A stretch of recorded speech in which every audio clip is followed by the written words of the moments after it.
Paris ऑलिम्पिकमध्ये भारताला 5वं medal. भालाफेक स्पर्धेत नीरज चोप्राला सिल्वर मेडल तर पाकिस्तानच्या अर्शद नदीमनं पटकावलं गोल्ड मेडल.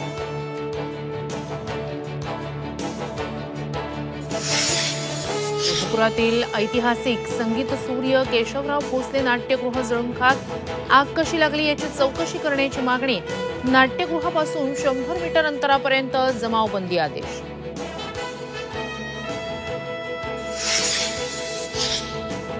महायुतीनं फुंकलं. विधानसभेच्या प्रचाराचं रणशिंग. 20 ऑगस्टपासून राज्यात महायुतीचे मेळावे सुरू होणार. वर्षावरील शिंदे फडणवीस अजित पवारांच्या बैठकीत निर्णय.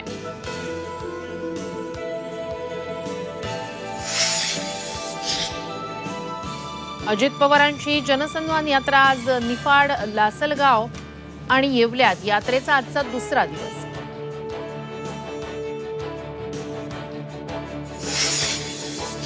संभाजीनगरमध्ये बच्चू कडूंचा आज आक्रोश मोर्चा. शेतकरी आणि कष्टकऱ्यांच्या मागण्यांसाठी 12 वाजता क्रांती चौकातून निघणार मोर्चा. परवानगी नाकारल्यानंतरही कडू मोर्चावर ठाम. वादग्रस्त IAS अधिकारी पूजा खेडकर प्रकरणी दिल्ली हायकोर्टात आज सुनावणी. अटकपूर्व जामिनासाठी खेडकरचा अर्ज.